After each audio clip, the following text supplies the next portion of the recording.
Hey you guys, I'm going to give this another shot. I was on a couple seconds ago and it disconnected us, so we'll try. We've got a storm going here, and so maybe the reception's just not going to be a good deal. Anyway, I'll talk quick. You ready? Here we go. So, the Rock Crock, something that you guys have seen us talk about, you've seen me talk about, absolutely love it. So I'm going to flip around and show you what I've done. This is a pork tenderloin.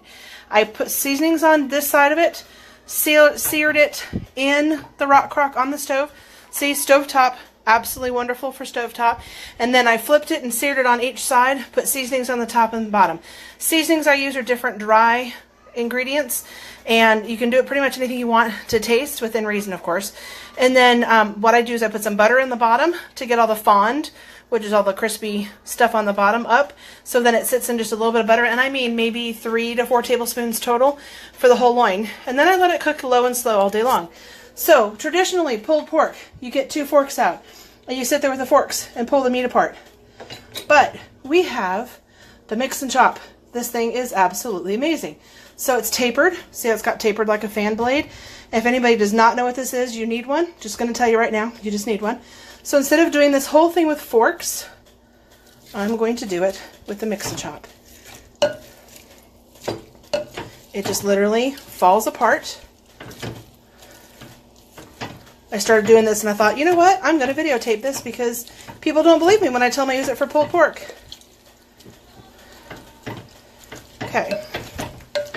So then you go back through once you've gone through the whole loin and see if there's any big pieces missing, or that you missed, rather. Okay, we're back. I had to hold my hand up to get the signal back. So, okay, we're back.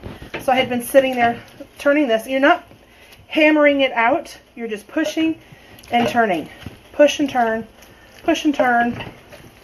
Absolutely wonderful. Great way to do this. And then all your pork is done into nice little pieces, as you can see. And if that's too big, you just push and turn, and it's all done. Okay, so that's pulled pork. You saw the juice that was in there too.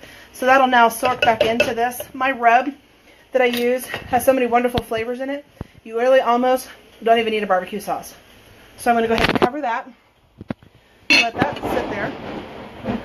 Okay, that was loud. The other thing I wanted to show you, this is our micro cooker, and I diced up some potatoes, put a little bit of olive oil in here, tossed it around with some salt and pepper. Then you can toss it inside the whole container with the lid. So now I'm going to stir them around and see how they're doing. I put them on 4 minutes. Sorry, y'all, I'm trying not to use the tripod to do this quickly before the storm completely takes over.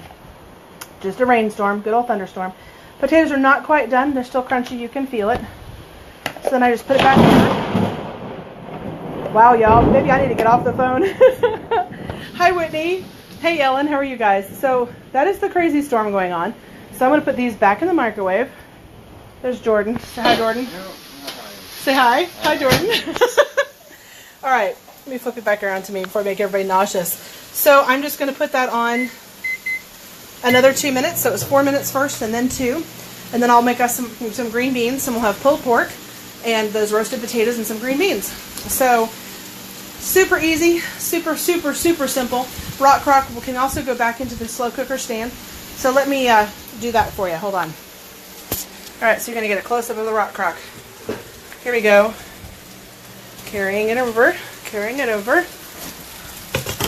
There it is in that slow cooker stand. It's on warm. See? Low, high, warm. It's on warm. So that can stay there until we're ready. Julia Child. Oh, honey, I wish I had even a semblance of her royalties. That'd be wonderful. All right. I'm going to flip back around to me. So what are you guys making tonight? And how have you been? How's everybody? Oh, I just found something out. My phone just started turning and I just discovered I can see live viewers. Cool, you guys. New phone, new tricks. Love it. Hi, Melissa. Whitney, I already knew you were on here, so I already said hi. +1. Who's the +1? Okay, anyway, I finally found out how to see the viewers. Funny, y'all. Okay, so, again, what's up? Whitney had leftovers, made roast yesterday. Yum. So last night, y'all, I posted a picture of it. You know when you go buy ingredients and you shop for your meals? I don't know about you, but I meal plan, so I shop for about 2 weeks at a time. So I had ingredients to make a sweet potato soup. And I had some shrimp, and I actually put some pulled pork, some pork in there, not pulled pork, but some pork. and had made this idea up for the soup. And as y'all know, yesterday was like this crazy, muggy, warm day. So my poor husband went walking for a couple of miles last night, gets done, totally soaking wet from sweat. And I said, hey, he goes, what's for dinner? I said, soup. He's like, oh, great. So literally last night, we're sitting there patting ourselves dry. I am anyway. Eating soup was fantastic. I'll post the recipe. And then patting ourselves dry again, eating soup, because it was just too warm a night for soup. But I made a sweet potato bisque, shrimp bisque soup. Fantastic. So I'll post that recipe. It was very good. So my potatoes are done, the pork is pulled, and ready for us to get going. Now all I have to do is make some green beans, and we're done. So that was a really easy recipe to have kind of cook slow throughout the whole day. The potatoes are super quick in that micro cooker, and we're good to go. So I want to do more videos, getting, the next couple of days. Let me know what you want. Recipes, fixes, more knife skills, more soups, tricks, whatever. You let me know what you guys want.